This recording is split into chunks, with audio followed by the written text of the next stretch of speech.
Hi everyone. Have you been wondering what steps you should be taking to prepare financially for a Biden presidency? In this video, I will be discussing a very little discussed portion of Biden's platform that could have a major effect on your retirement plans. Okay, so before we get into what Biden's plan is calling for, and we don't know yet if it'll go through, but just sort of keeping our eyes open for the future and for our planning, we should get into a very brief discussion of 401k plans. And if you'd like a more in-depth discussion of 401k plans, how they relate or differ from Roths and other retirement planning tools, feel free to leave a comment below and I will be happy to prepare a video for that as well. So a 401k, as you might know, is a retirement vehicle. It's essentially a container. It's not an investment type. It's a container where you put your investments, and in doing so, you're segregating it and giving it, allowing it to have tax benefits. So the way it works right now, you put your money in and it grows tax deferred, meaning you pay the taxes later. You don't pay the taxes now, but you pay the taxes later. And a 401k, when you make a contribution, you use what's called pre-tax dollars. And what that means is you get to deduct the amount that you contribute from the amount that you have made in income. So for example, to use a nice round number, let's say you make $100,000. If you contribute $15,000 to your account, to your 401k, then instead of your tax return reflecting that you earned the $100,000, it will show that you earned $85,000 in income. So you are immediately not having to pay taxes on that $15,000. The other major benefit is if you're in one of the higher tax brackets, but kind of on the edge of the higher tax bracket, the contribution may lower your income such that you will end up in a lower income tax bracket. And of course, that will give you even greater savings. So it has been a really valuable tool, and it tends to favor people who are in higher tax brackets because they stand to save the most in taxes. Okay, so that's the 401k. The Roth, just to give you a quick background, is kind of the inverse of that in the sense that you do pay taxes up front. You know, with the 401k, you don't pay taxes up front, but with the Roth, you do pay taxes up front. But down the road, instead of paying the taxes like you would on a 401k, down the road, that money is tax-free. And it's not just the money you put in, it's the amount that it grows. So let's say you have contributed $10,000 and that amount has grown over the years so that when you take the money out at 59.5, it's now worth $50,000. That $40,000 you've earned in growth is not taxed. It's tax-free. So that's $40,000 of tax-free money. So that's the benefit with the Roth.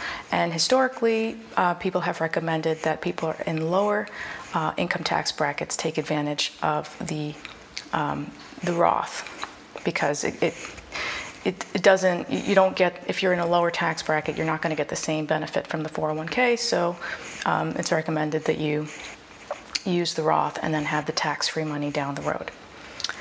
Okay, so now getting to Biden's proposal as part of his platform. He was basically recommending that we do away with the pre-tax contribution in the 401k plan. It's not affecting the Roth, it's just with the 401k. So what does this mean? Obviously, people in higher tax brackets are going to be paying more. They're not going to get that deduction. They're not going to be able to show in our earlier example of, you know, the $100,000 earner with a $15,000 contribution. They're not going to be able to show that they made $85,000. They'll have to show the entire $100,000. However, Biden is proposing that we replace the pre-tax determination with a credit. So you would get a credit, and it's going to be a flat credit. So we don't know exactly what that will be right now, but we think it's going to be, at least the experts are saying that it's going to be around 26%. So essentially what this will do, it will limit the benefit for higher income earners. They'll still have a tax benefit, but it won't be as beneficial as the pre-tax contribution. And for people who are in the lower income tax brackets, they may have a higher benefit. One question that we really are kind of keeping our ears open for is whether the credit that you get would also be refundable. So for example, let's say there's someone who's in a lower income tax bracket and they owe $2,400 in tax, but at the end of their contribution allows them to have $3,000 of credit. Do they get the balance? Do they get the $600 as part of their return? That would be a really tremendous and valuable amount of money for somebody who's in a lower income tax bracket to be able to take advantage of. But we don't know if that will be refundable. That remains to be seen, and we'll all keep our eyes and ears open to see what happens if this goes through. So what does this mean for those of us who are looking at our retirement planning strategy? Essentially, if you're in a higher tax bracket, you're going to want to look at a Roth, because your benefit using the pre-tax dollars under the new plan, if it goes through, would not be there. And again, you would have some benefit, but it wouldn't be as big a benefit. So you're going to want to look at a Roth and see if that would work for you. Now, the Roth does have an income limit cap. So essentially, if you earn over a certain amount of money, it starts phasing out until it hits zero, and at which point you cannot contribute to a Roth. However, there is something called a backdoor Roth. If you're interested in learning more about a backdoor Roth, feel free to leave a comment below, and I would be happy to make a video on that as well. Okay, so for those of you who are in the lower income tax brackets, this is kind of the inverse. You're going to want to look at the 401k. Maybe in the past you had heard lower income tax bracket, go with the Roth, and it may still be true, but you do want to keep your eyes open and kind of hear how this plays out. There may be, especially if they make it refundable, it may be a great benefit to divert some of your contributions over to the 401k. Okay, and then a few other points. Again, I don't hear a lot of people talking about this, but regardless of what happens, there is something in the 401k called the match. And essentially what that is let's say you've heard of like donation drives where there's an anonymous donor, and the people running the drive say, okay, if you make a certain contribution, we'll match that contribution. We have an anonymous donor who will match it, dollar for dollar or whatever. A 401k match is very similar to that, and what it is essentially the employer has the option to match whatever contribution you you put into your 401k, and it is part of the 401k, not the Roth, just the 401k. And so now there is also something called a Roth 401k, but again, if the employer makes the contribution, it would go into the 401k. Okay, so each employer can set up their contribution how they want. Some don't offer a contribution at all. Some offer a dollar for dollar match up to a certain amount. Some offer 50%.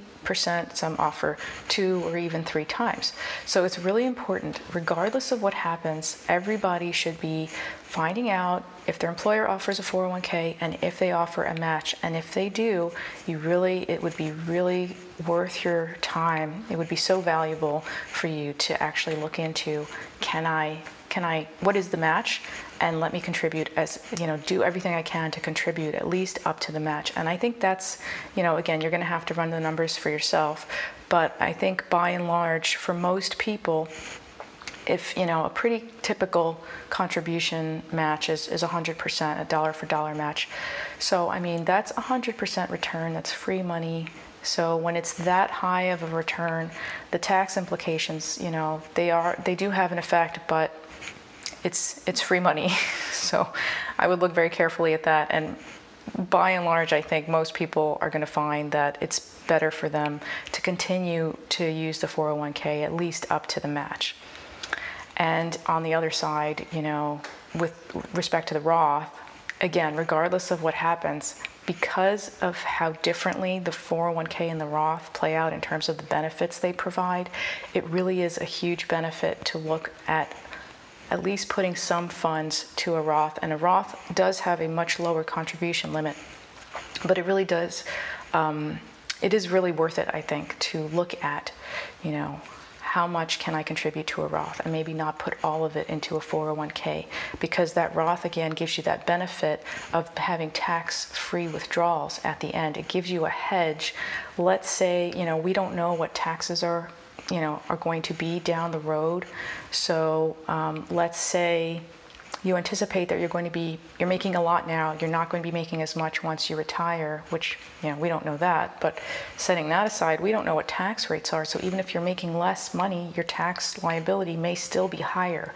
So because of that, it's really worth it to look at, you know, regardless of what happens, I still think it's worth it, even for the higher income earners, to potentially look at a Roth. So the key takeaways are everyone should still be looking at contributing to the 401k, at least up to the match. And everyone should still be looking at contributing at least some portion to a Roth in order to take advantage of the different benefits that are offered by the Roth compared to the 401k. And then specific to Biden's plan, if you're in a higher income tax bracket, rather than originally favoring the 401k, you may want to look at favoring a Roth. And the flip side, if you're in a lower income tax bracket and maybe you've been putting money into a Roth, you may want to add to a 401k. I'm not saying eliminate the Roth. I'm just saying you may want to use a portion of your contributions to go to a 401k to take advantage of the higher percentage credit. This is going to be especially true if the credit is refundable. Okay, well, I hope this video was helpful to you. If you did find it helpful, I would appreciate it if you shared it with your friends or anyone you think it would also provide some benefit to. And I would really appreciate it if you gave it a thumbs up, and would really love it if you would consider subscribing and joining this little community that I'm hoping to build here, and, you know, would like to keep providing you with whatever tips and tricks I can share to help you with your financial goals. Okay, hope you have a great day, and I'll talk to you soon.